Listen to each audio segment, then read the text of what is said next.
Hello and welcome back to the channel, and this video is the ultimate breeding guide showing you how to max the skills and stats of your pals. Now in order to completely max your pals, you're going to need to catch the legendaries for the all important legend stat.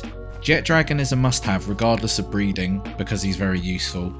Astagon, Shadowbeak and the final two legendaries are also worth getting, and I'll be showing you where to find these pals shortly. Oh look, a Palworld code for Steam. Quick, go and activate it and let me know in the comments if you got it. And don't worry, I've got more to give out during the video, so make sure you subscribe to the channel, hit that notification bell, and don't forget to like and share this video, and I'll be picking some winners from the comment section.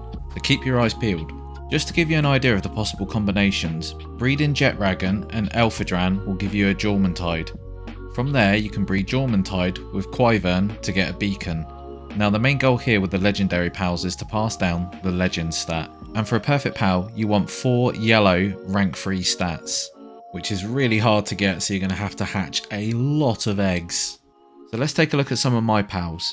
Now in my opinion the best stats are Legend, Ferocious, Burly Body and Divine Dragon, and if you're not using a dragon I'd say it's Swift. And as mentioned earlier, you can pass down the legend trait to any pal, it just depends on the combination of what pals you use. For example, my Jet Dragon and Elphadran gave birth to a few Jormuntides with the legend stat.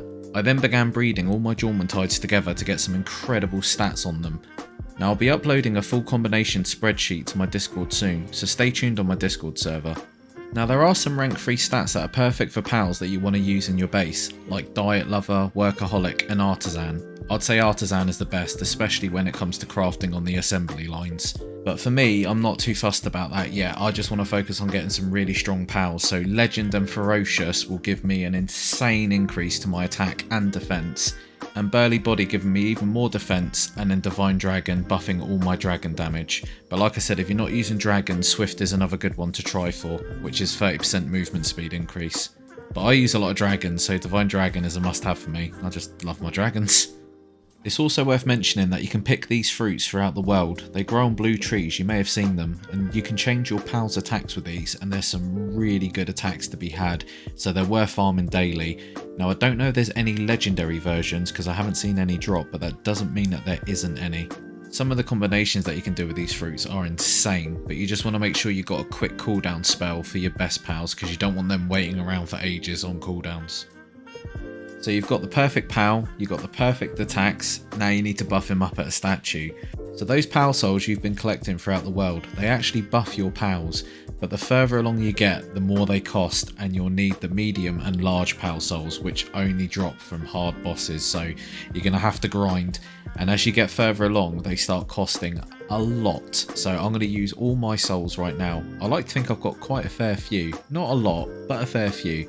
And you'll see that it soon runs down. So the small souls are not too bad. They don't cost too much. It's when you get to the medium and large souls, they just start dropping like, you know, super fast. Now, one thing I will mention is there is a reset to the side, so if you make a mistake or you want your souls back, just hit the reset button, but it does cost gold. So just be mindful of that, because if you make mistakes or you want your souls back, you're going to be spending a fortune to get them back. I've got a ton of eggs to hatch, and hopefully we can get some perfect stat pals. Let me know in the comments which pal you'll be trying to max out first. For me personally it's Quivern, however I've yet to find the combination of pals to breed to make a Quivern. And then also I need to know the combinations for both of those two pals individually to pass down the legend stat. So as you can probably tell, it's a very long-winded process, but it's very much worth it in the end for making the ultimate pal team. So anyways, sit back and enjoy some egg hatching and some good music, and who knows, a code might pop up. And after the egg hatching, I'll be showing you spots for the rares and the legendary pals to farm.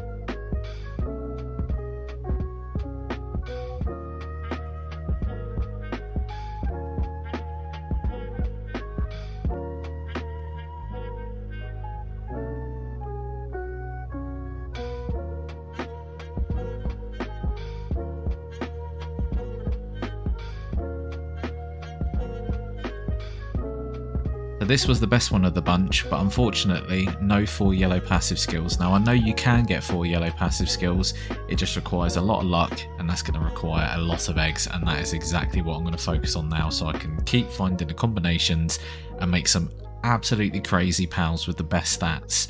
Now, for those who wanted to know the tree locations, I've marked them with stars.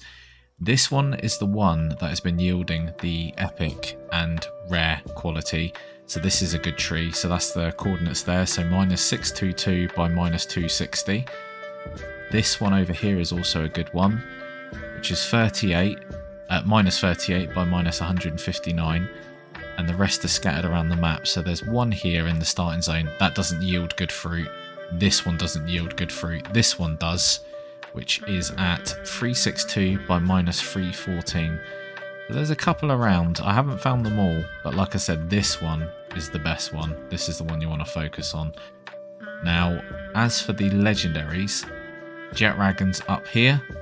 You can find him hovering around. Astagon is in a mine shaft. I'll take you there now, actually, because he's actually quite difficult to find. If you'd think he's up top, but he's actually not. So I made that mistake, and I was searching for ages. Oh, heat resistant gear. Right, so I got my Jetragon. This thing is so fast, by the way. So on the map, I was looking up here. I was going all the way up there, like, where is he? Where is he? But the mine shaft's just here. So yeah, just go through that mine shaft, follow it down, and you'll find Astagon. Now, as for the other legendaries, they are all the way up here. So it's Palladus, and he's with another guy called Necromus, I think he's called. So here they both are roaming around, look. So you got Palladius and Necromus. They're very difficult, and it's going to be a bit of a challenge, but they're not too bad once you work out the way the fight goes, especially if you've got Jetragon as well. I mean, he's so fast, he can just dodge all their abilities. Well worth getting Jetragon, and very expensive for the saddle, but like I said, worth it. Now, the last one I mentioned was Shadowbeak. Now, he is absolutely insane, even just by default without doing anything to him. He does insane amounts of damage. Where is he? Where is he? Where is Shadowbeak? Have I gone past him? Or is he further down? Ah, there he is, Shadowbeak. So his habitat is right up here in the wildlife sanctuary, and he is so rare. I've been farming this, like, as you guys know, I've been playing before the game was launched. I was playing a couple of weeks before launch, and yeah, I've only seen one in the wild, one, and that's it. He is so hard to get, very rare, but worth it. Very, very, very much worth it. Anyways, I hope you found this video informative and useful, and I hope you got some value out of it. Leave a comment and let me know what you thought. Also subscribe to the channel, and don't forget to like and share this video for a chance to win a key. And I'll see you on the next video, everyone. Bye bye.